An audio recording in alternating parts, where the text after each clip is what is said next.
பிரியமானவர்களே, ஆண்டவரும் அருமை இரட்சகருமா இருக்கிற இயேசு கிறிஸ்துவின் இனிய நாமத்தினாலே மற்றொரு நல்ல காலை பொழுதிலே உங்களை சந்திப்பதிலே நான் அதிகமாய் மகிழ்ச்சி அடைகிறேன். இந்த நாள் முழுவதுமாக நீங்கள் செய்கிற எல்லா காரியத்திலேயும் கர்த்தருடைய கரம் உங்களோடு கூட இருந்து உங்களை நடத்துவதாக. எரேமியா தீர்க்கதரிசன புஸ்தகம் 31 அதிகாரம் 14 வசனம் இப்படியாக சொல்லுகிறது, என் ஜனங்கள் நான் அளிக்கும் நன்மையினால் திருப்தி ஆவார்கள் என்று சொல்லி வாசிக்கிறோம். அன்பான தேவனுடைய பிள்ளைகளே, இந்த காலை வேளையிலே ஆண்டவர் உங்களை பார்த்து என்னை பார்த்து சொல்லுகிறார், என் மகனே, என் மகளே, உனக்கு நான் கொடுக்கிற நன்மையினாலே நீ திருப்தியாக போகிறாய். நான் உனக்கு நன்மையை செய்து உன்னை நான் திருப்தியாக்க போகிறேன் என்று சொல்லி ஆண்டவர் சொல்லுகிறார். அன்பான தேவனுடைய பிள்ளைகளே, திருப்தி என்ற வார்த்தை நாம் சாதாரணமாக நாம் எடுத்துக்கொள்ளக்கூடாது. ஒரு மனுஷன் நீ திருப்தியாக இருக்கிறியா என்று சொல்லி, அதாவது சம்பூரணம், திருப்தி, இதெல்லாம் எப்போ ஒரு மனுஷனுக்கு திருப்தி என்று சொன்னால் நாம் என்ன யோசிக்கிறோம்? ஒரு மனுஷனுக்கு ஆகாரத்தை கொடுத்து விட்டு சாப்பிட்டீங்களா, திருப்தியாய்ப்போ என்று சொல்லி கேட்கிறோம். வயிறு திருப்தியாக இருக்குதா என்று சொல்லி கேட்கிறோம். இது வயிறு திருப்தியாவதற்கு.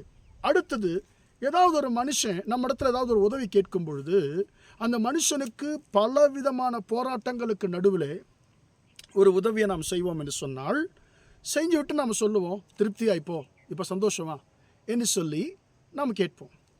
அன்பான பிள்ளைகளே, அநேக நேரத்தில் மனுஷர்கள் நமக்கு நன்மை செய்து நமக்கு திருப்தியை கொடுக்க முடியும் என்று சொல்லி நாம் எதிர்பார்க்கிறோம். ஆனால் உண்மையாக ஒரு மனுஷனை இன்னொரு மனுஷன் திருப்தி ஆக்க முடியுமா என்று சொல்லி கேட்டால் இல்லை. ஒருவேளை மனுஷன் செய்கிற உதவிகள் தற்காலிகமாய் நமக்கு ஒரு திருப்தியை கொடுக்கலாம். ஆனால் ஒரு நிரந்தரமான திருப்தியை யார் கொடுக்க முடியும் என்று சொல்லி பார்க்கும் பொழுது நம்முடைய ஆண்டவரை தவிர நிரந்தரமான திருப்தியை நமக்கு யாருமே கொடுக்க முடியாது. அதைத்தான் வசனம் சொல்லுகிறது, என் ஜனங்கள், ஆண்டவர் உங்களையும் என்னையும் என் ஜனம் நீ என்று சொல்லி ஆண்டவர் சொல்லுகிறார். என் மகனே, என் மகளே, நீ என்னுடைய ஜனம், நீ என்னுடைய பிள்ளை என்று சொல்லி ஆண்டவர் உங்களை உரிமையோடு கூட அழைக்கிறார் அந்த காலை வேளையிலே. அன்பான தேவனுடைய பிள்ளைகளை, இந்த உலகம் பாருங்க, கூட பிறந்தவர்கள், உடன் பிறந்தவர்கள் கூட சில நேரத்தில் நாம் கீழே விழும் பொழுது, நம்முடைய வாழ்க்கையில் ஒன்றுமே இல்லாமல் இருக்கும் பொழுது, நம்ம கடனில் இருக்கும் பொழுது, பிரச்சனையில் இருக்கும் பொழுது, உடன் பிறந்தவர்கள் கூட, அன்பான தேவனுடைய பிள்ளைகளே, நம்மை பார்த்து முகத்தை திருப்பி கொண்டு போகிற உலகம் இது. உடன் பிறந்தவர்கள் கூட நம்மை இவர் என்னுடைய உடன்பிறப்பு என்று சொல்லி, இவர்கள் என்னுடைய உடன்பிறப்பு என்று சொல்லி சொல்லுவதற்கே வெட்கப்படுகிற, நம்மை ஒரு அவமானத்தின் சின்னமாய் நினைக்கிறதான உலகம் இந்த உலகம். ஆனால் மனுஷர்கள் அல்ல, இந்த உலகத்தையே உண்டாக்கின சர்வ வல்லமையுள்ள தேவன் சொல்லுகிறார், நீ என்னுடைய ஜனம் என்று சொல்லி உங்களை பார்த்து சொல்லுகிறார். நீ என்னுடைய ஜனம், என் மகனே, என் மகளே, நீ என்னுடைய ஜனம் என்று சொல்லி ஆண்டவர் உங்களை பார்த்து சொல்லுகிறார். அவருடைய ஜனத்திற்கு ஆண்டவர் என்ன நன்மை செய்ய போகிறாராம்? இந்த வசனம் சொல்லுகிறது, என் ஜனங்கள் நான் அளிக்கும் நன்மையினாலே திருப்தியாவார்கள். கர்த்தர் உங்களுக்கு நன்மை செய்ய போகிறார். அந்த நன்மை நிமித்தமாக கர்த்தர் உங்களையும் உங்கள் குடும்பத்தையும் கர்த்தர் திருப்தியாக்க போகிறார். அன்பான தேவனுடைய பிள்ளைகளே, இன்றைக்கு நமக்கு திருப்தியை கொடுக்கும்படிக்கு நம்ம மனுஷர்களுடைய கரங்களை நோக்கி கொண்டிருக்கிறோம். ஐயா, நீங்கள் எங்களுக்கு உதவி செய்யுங்க, ஐயா, நீங்கள் எங்களுக்கு உதவி செய்யுங்கன்னு சொல்லி மனுஷனுடைய கரங்களை நோக்கி கொண்டிருக்கிறோம். ஆனால் மனுஷர்கள் நமக்கு திருப்தியை கொடுக்க முடியாது.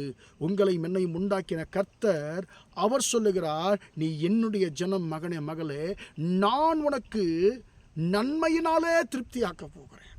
நான் உன்னை நன்மையினால் திருப்தியாக்க போகிறேன். என் ஜனங்கள் நான் அளிக்கும் நன்மையினாலே திருப்தி ஆவார்கள். அன்பான தேவனுடைய பிள்ளைகளே, இந்த வார்த்தை நிச்சயமாக உங்கள் வாழ்க்கையிலும் என்னுடைய வாழ்க்கையிலும் கர்த்தர் நிறைவேற்றுவாராக. ஜெபிப்போமா?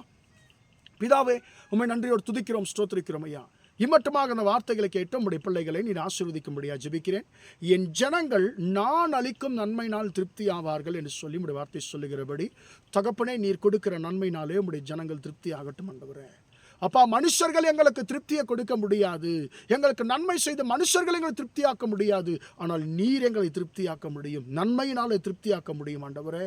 அப்பா, நன்மையினாலே திருப்தியாக்குகிற தேவனே, உம்முடைய ஜனத்திற்கு வேண்டிய சகல விதமான நன்மைகளை கொடுத்து உம்முடைய பிள்ளைகளை நீர் திருப்தியாக்கும்படியா ஜெபிக்கிறேன். இந்த நாள் முழுவதுமாக உம்முடைய பிள்ளைகள் செய்கிற எல்லா காரியத்திலேயும் உம்முடைய கரம் கூட இருந்து அவர்களை நடத்தட்டும் என்று சொல்லி, ஆசீர்வதிக்கட்டும் என்று சொல்லி இயேசுவின் இன்ப நாமத்தில் ஒப்புக் கொடுத்து ஜெபிக்கிறேன், ஜீவனுள்ள நல்ல பிதாவே.